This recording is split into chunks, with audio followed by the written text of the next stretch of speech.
বাজারে তো এখন পুরো 6 লাখ হয়ে গেছে এরকম নাতি সাইজের 1 মাস বয়সী ঢ্যাঁড়সের বাচ্চা।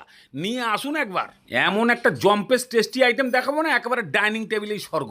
প্রথমেই এদেরকে ভালো করে স্নান করে নিয়ে মাথার মুকুট আর টিকটিকি লেজের মতন ল্যাজটা কেটে বাদ দিয়ে রেডি করুন। এবারে মশলা 2 চামচ পোস্ত আর 1 চামচ কালো সর্ষে। রেসিপি চেনা চেনা লাগছে, দাঁড়িয়ে যান, একটু খেলা অন্যরকম হবে।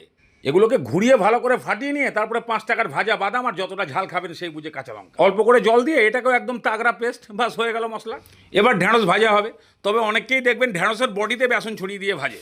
ধর তরিকা এরমভাবে কোনোদিন ঢ্যাঁড়সের বডিতে বেসন থাকে, বরঞ্চ বেসন ঝরে গিয়ে তেলের মধ্যে পুরো কালো হয়ে যায়। তবে বেসন দিলে টেস্ট বাড়ে, কিন্তু টেকনিকটা একটু আলাদা। তাহলে 2 চামচ সর্ষের তেল গরম করে প্রথমে ঢ্যাঁড়স দিন, তারপরে সামান্য একটু নুন দিন, বাস এবারে ভাজুন। ঢ্যাঁড়সের গায়ে বাদুড়ে রঙের কালার এসে গেলে বাস তেল ছেঁকে তুলুন, ঢ্যাঁড়স ভাজা হয়ে গেল। এবারে কড়াইতে তেল থাকলে ভালো, না হলে 1 চামচ তেল বাড়িয়ে দিয়ে হাফ চামচ কালো জিরে ফোড়ন, ওই ফোড়নের উপরেই 2টো মিডিয়াম সাইজের কুচি করা পেঁয়াজ।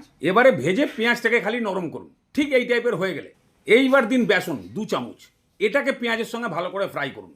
তাহলে বেসনও ভাজা হবে, পেঁয়াজটাও ভাজা হবে।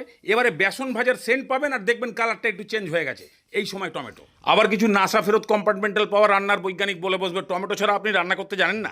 আরে দাদা, আপনারা রান্না করলে টমেটোকে চুলোয় পাঠিয়ে দিয়ে তারপরে রান্না করুন। আমি একটু দিই, এতে গ্রেভিটাও বাড়ে, টেস্টও হয়। এবার টমেটোর উপরে নুন, হলুদ আর একদম অল্প করে লঙ্কার গুঁড়ো আর সামান্য একটু জল দিয়ে বাস কষিয়ে খালি টমেটোকে পুরোপুরি গলিয়ে এরকম টাইপের দেখতে হয়ে গেলেই বাস এবারে সেই বাদাম পোস্ত বাটা, মিক্সি ধোয়া জলও অল্প, বাস এবারে এমন কষান যেন এই জলটা শুকিয়ে গিয়ে একটা থকথকে ভাব এসে যায়। এরকম টাইপের দেখতে হয়ে গেলেই বাস এবারে ভেন্ডি ভাজা মশলার সঙ্গে 1 মিনিট মতন পাইল করে দিয়ে বাস এবারে সামান্য জল ভালো করে মিশিয়ে দিয়ে মিডিয়াম লো ফ্লেমে 5 মিনিটের জন্য ঢাকনা।